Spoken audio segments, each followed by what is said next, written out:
So good morning guys. तो चलिए start करते हैं आज के यानी कि 14 जुलाई के इंपॉर्टेंट करंट अफेयर्स को। तो देखिए हमारा पहला प्रश्न क्या है, कौन सा हवाई अड्डा देश का पहला कार्बन न्यूट्रल हवाई अड्डा बनेगा? तो आंसर होगा लेह हवाई अड्डा। तो याद रखना, एयरपोर्ट अथॉरिटी ऑफ इंडिया के द्वारा लेह हवाई अड्डे को कार्बन न्यूट्रल हवाई अड्डा बनाया जा रहा है। तो सोलर पीवी प्लांट के साथ हाइब्रिडाइजेशन में जियोथर्मल सिस्टम नए एयरपोर्ट टर्मिनल बिल्डिंग में हीटिंग और कूलिंग उद्देश्य के लिए प्रदान किया जाएगा। और ये जो सिस्टम है ये हवा और जमीन के बीच गर्मी का आदान प्रदान करके काम करती है। तो Leh airport terminal building project में जियोथर्मल सिस्टम को अपनाने से हर साल 900 टन कार्बन उत्सर्जन कम होगा। अच्छा, आपको याद है जो मुंबई का छत्रपति शिवाजी महाराज इंटरनेशनल एयरपोर्ट है वो हाइब्रिड बिजली परियोजना स्थापित करने वाला पहला हवाई अड्डा बना था।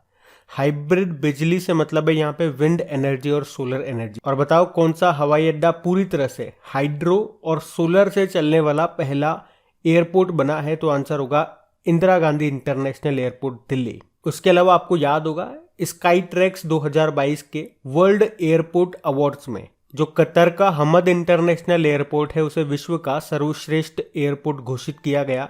और हमारे बेंगलुरु का जो केम्पेगौड़ा इंटरनेशनल एयरपोर्ट है उसको भारत और दक्षिण एशिया में बेहतरीन क्षेत्रीय हवाई अड्डा घोषित किया गया था।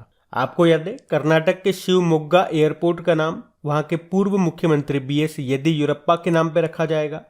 अभी विंग्स इंडिया 2022 ये नागरिक उड्डयन के क्षेत्र में एशिया का सबसे बड़ा कार्यक्रम है। कहाँ पे हुआ था? बेगमपेट हवाई अड्डा हैदराबाद में।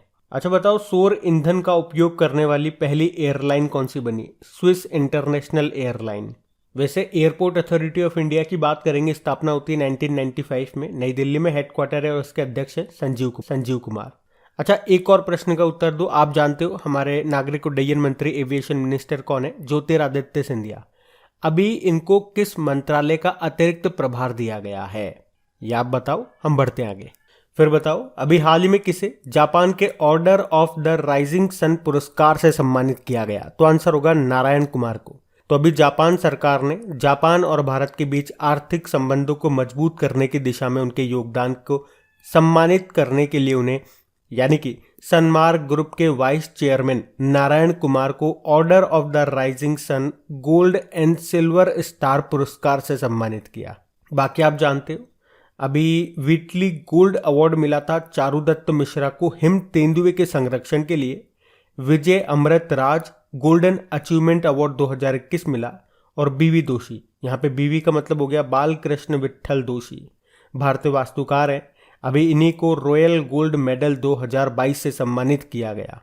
अच्छा, अभी जापान के पूर्व मुख्यमंत्री या यूं कहूं जापान के अभी तक सबसे लंबे समय तक रहे मुख्यमंत्री शिंजो अबे का निधन हो गया। अभी 2022 में हमने नेताजी पुरस्कार से इनको सम्मानित किया था और 2021 में पद्म विभूषण से।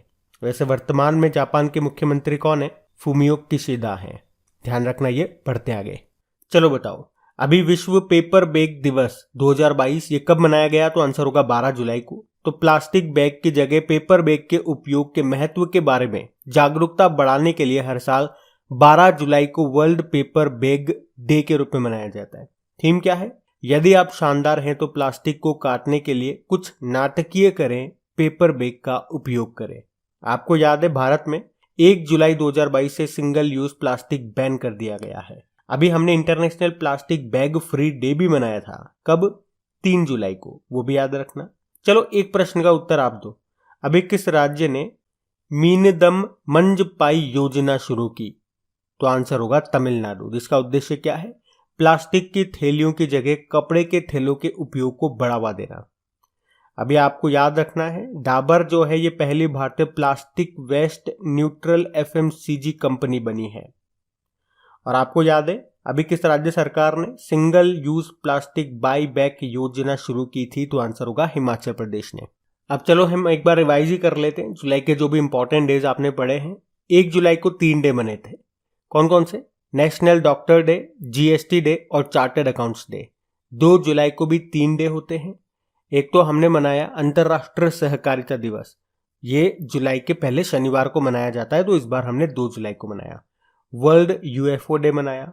और वर्ल्ड स्पोर्ट्स जर्नलिस्ट डे मनाया, विश्व खेल पत्रकार दिवस। 3 जुलाई को इंटरनेशनल प्लास्टिक बैग मुक्ति दिवस मना लिया हमने। 6 जुलाई को वर्ल्ड जूनोसिस डे मनाया और 7 जुलाई को पहली बार किस्वाहिली भाषा दिवस मनाया। अभी 10 जुलाई को राष्ट्रीय मछली किसान दिवस मनाया, national fish farmer day.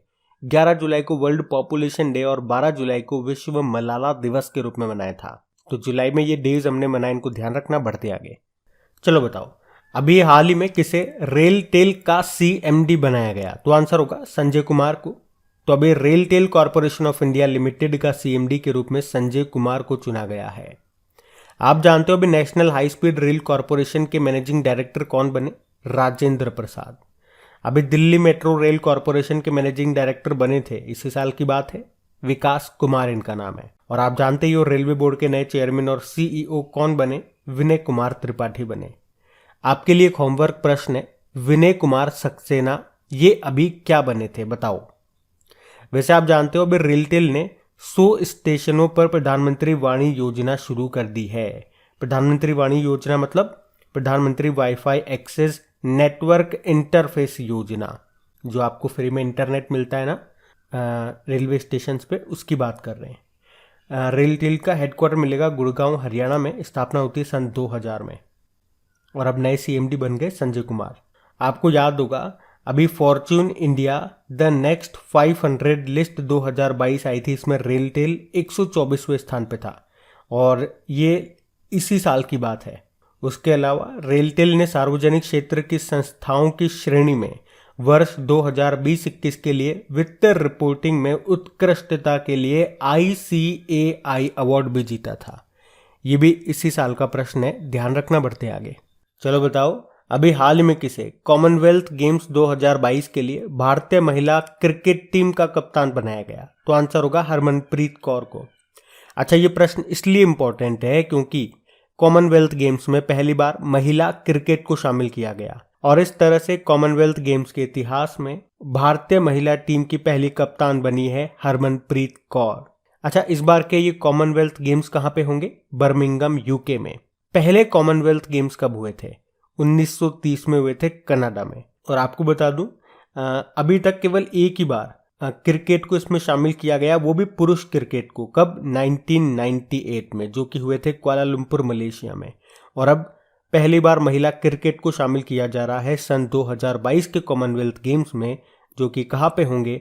Birmingham UK में, जिसमें भारतीय महिला टीम की कप्तान चुनी गई है हरमनप्रीत कौर और वाइस कैप्टन है स्मृति मंदाना। टोटल 8 टीमें इसमें पार्टिसिपेट करेंगी।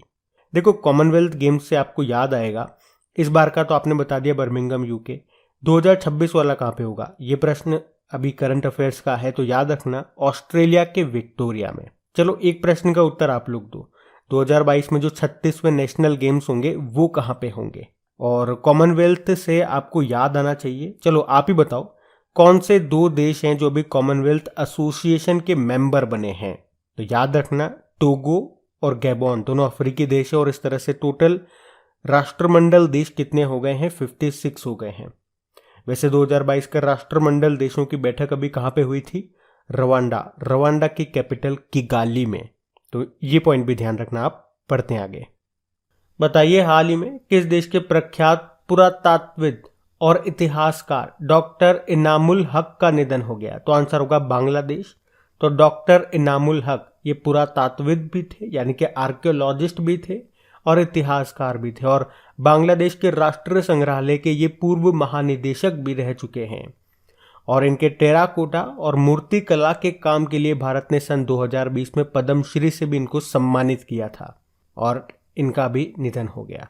अच्छा मुझे बताओ, कन्नड़ के कबीर के नाम से कौन फेमस थे जिनका भी निधन हुआ? इब्राहिम सुतार। अच्छा, अगर मैं आपसे पूछूं कि भारत और बांग्लादेश ये किस दिन को मैत्री दिवस के रूप में मनाते हैं, तो आंसर होगा 6 दिसंबर को। अभी मैत्री सेतु ब्रिज का भी उद्घाटन किया था प्रधानमंत्री नरेंद्र मोदी ने भारत और बांग्लादेश के बीच में।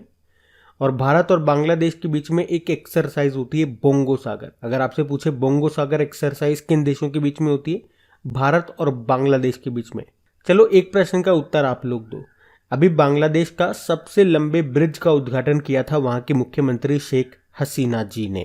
उस ब्रिज का नाम क्या है और उसकी लंबाई कितनी है। भाई बांग्लादेश का सबसे लंबा है ना, तो उसकी लंबाई आपको याद होना चाहिए। बताओ, हम बढ़ेंगे आगे। अच्छा बताओ, वर्ल्ड पॉपुलेशन प्रोस्पेक्ट 2022 रिपोर्ट के अनुसार भारत के किस वर्ष में दुनिया के सबसे अधिक आबादी वाले देश के रूप में चीन से आगे निकलने का अनुमान है। तो आंसर होगा 2023। तो ये है वर्ल्ड पॉपुलेशन प्रोस्पेक्ट 2023 रिपोर्ट, जिसको संयुक्त राष्ट्र यूनाइटेड नेशन ने जारी किया। आपको पता है वर्ल्ड पॉपुलेशन डे कब मनाते हैं हम? 11 जुलाई को। तो इसी मौके पर इसको जारी किया गया। ये इस रिपोर्ट का 27वां संस्करण है। क्या कहा गया है इसमें? एक तो इसमें यह कहा गया कि अभी नवंबर 2022 में पूरे विश्व की पॉपुलेशन 8 बिलियन 8 अरब हो जाएगी। और एक बात ये कही गई कि 2023 में जो भारत है ये चाइना को पछाड़ करके पहले स्थान पर आ जाएगा जनसंख्या के मामले में। अच्छा आप मुझे बताओ, भारत में जनसंख्या सबसे ज्यादा किस राज्य की है और सबसे कम किस राज्य की है? सबसे ज्यादा तो आप सबको पता है उत्तर प्रदेश की है, लेकिन सबसे कम है सिक्किम की। और 2023 में आपको याद होगा G20 की अध्यक्षता कर रहे हैं हम लोग। कहाँ पे होगी ये बैठक? जम्मू कश्मीर में। और अब इसके लिए शेरपा बनाए गए थे अमिताभ कांत, जो कि नीति आयोग के पूर्व CEO हैं। वैसे भी नए CEO भी बन गए। कौन? परमेश्वरन अय्यर। और नए उपाध्यक्ष कौन बने हैं? डॉक्टर सुमन के बेरी। और 2023 में मेंस हॉकी वर्ल्ड कप होगा, ये भारत में होगा, उड़ीसा में। बाजरे का अंतर्राष्ट्रीय वर्ष भी 2023 को ही घोषित किया गया। उसके अलावा याद रखना 2023 से यूरो मुद्रा को अपनाने वाला 20वां यूरोपीय देश कौन सा होगा? ये होगा क्रोएशिया। और 2023 में क्वाड का जो 5वां शिखर सम्मेलन होगा, समिट होगा, वो ऑस्ट्रेलिया में होगा। क्योंकि अभी 2022 का क्वाड का जो 4th बैठक है वो टोक्यो जापान में हुआ था। तो ये पॉइंट्स भी आप ध्यान रखना। बढ़ते आगे। चलो फिर बताओ, अभी हाल ही में गिनौज शतरंज मास्टर्स खिताब किसने जीता? तो आंसर होगा डी गुकेश ने। तो भारत के शतरंज ग्रैंड मास्टर हैं डी गुकेश, जिन्होंने गिनौज शतरंज मास्टर्स का खिताब जीत लिया है। इन्होंने किसको हराया? ब्राजील के अलेक्जेंडर फियर को हराया है। और चेस की बात आई है तो आपको याद होगा अभी 74th नंबर के ग्रैंड मास्टर बने थे भारत के। कौन? राहुल श्रीवास्तव। ये तेलंगाना के हैं। आप बता सकते हो अभी भारत की 23वीं महिला ग्रैंड मास्टर कौन बनी थी? प्रियंका नुटक्की बनी थी। वो आंध्र प्रदेश के विजयवाड़ा की हैं। वैसे हमारे पहले ग्रैंड मास्टर कौन है? पुरुषों में बात करेंगे तो विश्वनाथ आनंद है। और इन्हीं को सबसे पहला राजीव गांधी खेल रत्न पुरस्कार मिला था 1991-92 में। वैसे अभी इसका नाम मेजर ध्यानचंद खेल रत्न पुरस्कार कर दिया गया और पुरस्कार राशि को 7.5 लाख रुपए से बढ़ा के 25 लाख रुपए कर दिया गया। इनकी ऑटोबायोग्राफी का नाम है माइंड मास्टर। और हमारी पहली महिला ग्रैंड मास्टर की बात करोगे तो उनका नाम है एस विजयलक्ष्मी। आप जानते हो भारत में पहली बार चेस एकेडमी कहाँ पे खुलेगी? भुवनेश्वर में। और विश्व के सबसे युवा ग्रैंड मास्टर कौन बने थे? अभिमन्यु मिश्रा बने थे। वैसे भारत के सबसे युवा कौन है? डी गुकेश हैं। और इस साल दूसरी बार world number 1 chess player Magnus Carlsen को हराने वाले सबसे युवा खिलाड़ी कौन बने थे? आर प्रज्ञानंदन। यानी कि 2 बार हरा दिया इसी साल में। और सबसे इंपॉर्टेंट पॉइंट, फिडे शतरंज ओलंपियाड 2022 ये पहली बार भारत में होंगे। भारत में भी कहाँ पे? चेन्नई में होंगे। और इसका शुभंकर क्या है? थम्बी है। और इसके लिए पहली बार फिडे ने शतरंज ओलंपियाड मशाल की स्थापना की और इस तरह से भारत शतरंज ओलंपियाड मशाल रिले रखने वाला पहला देश बना। फिडे क्या है? ये चेस को रेगुलेट करने वाली बॉडी है जिसका हेडक्वार्टर है लुजेन स्विट्जरलैंड में। आपको पता है जो चेस बोर्ड होता है, टोटल नंबर ऑफ स्क्वायर्स अगर आपसे पूछे तो कितने होंगे? 204। अब एक और प्रश्न का उत्तर दे दो, वर्ल्ड चेस डे कब मनाया जाता है? ये तो आप ही बताओगे। हम बढ़ते आगे। चलो बताओ, अभी हाल ही में भारत ने कहां सबसे लंबा डबल डेकर फ्लाईओवर बनाने का रिकॉर्ड बनाया? तो आंसर होगा नागपुर। तो अभी national highways authority of India और महाराष्ट्र ने नागपुर में 3.14 किलोमीटर की लंबाई के साथ सबसे लंबे डबल डेकर मेट्रो पुल और डबल डेकर पुल पर 3 मेट्रो स्टेशन का एशिया बुक ऑफ रिकॉर्ड और इंडिया बुक ऑफ रिकॉर्ड में महाराष्ट्र मेट्रो का नाम दर्ज किया गया है। तो हाईवे फ्लाईओवर और मेट्रो रेल के साथ डबल डेकर पुल जिसकी लंबाई है 3.14 किलोमीटर, इसका निर्माण सिंगल कॉलम पेयर पर आधारित है। आपको याद है अभी national highways authority of India ने 105 घंटे में 75 किलोमीटर सड़क बनाने का रिकॉर्ड भी बनाया था। और अभी हमने पढ़ा था द्वारका एक्सप्रेसवे, ये भारत का पहला एलिवेटेड अर्बन एक्सप्रेसवे बनेगा जो कि दिल्ली के द्वारका को हरियाणा के गुरुग्राम से जोड़ेगा, जिसकी लंबाई है 29 किलोमीटर। और इसको और क्या क्या नाम से जाना जाता है, एक तो द्वारका एक्सप्रेसवे आप कह दो, नेशनल हाईवे 248BB और नॉर्दर्न पेरिफेरल रोड भी आप इसे कह दो। अभी उत्तर प्रदेश 13 एक्सप्रेसवे बनाने वाला पहला राज्य बना, ये भी याद रखो। अभी 16 जुलाई को प्रधानमंत्री नरेंद्र मोदी यहाँ पे बुंदेलखंड एक्सप्रेसवे का उद्घाटन भी करेंगे। अभी स्टील की सड़क कहाँ पे बनी, मतलब स्टील कचरे से सड़क बनाई गई पहली बार सूरत में।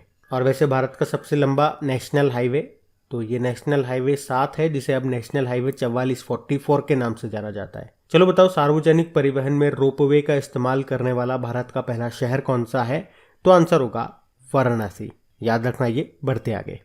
अच्छा बताओ, अभी हाल ही में भारत इंटरपोल के बाल यौन शोषण डेटाबेस में शामिल होने वाला कौन सा देश बना है, तो आंसर होगा 68 नंबर का।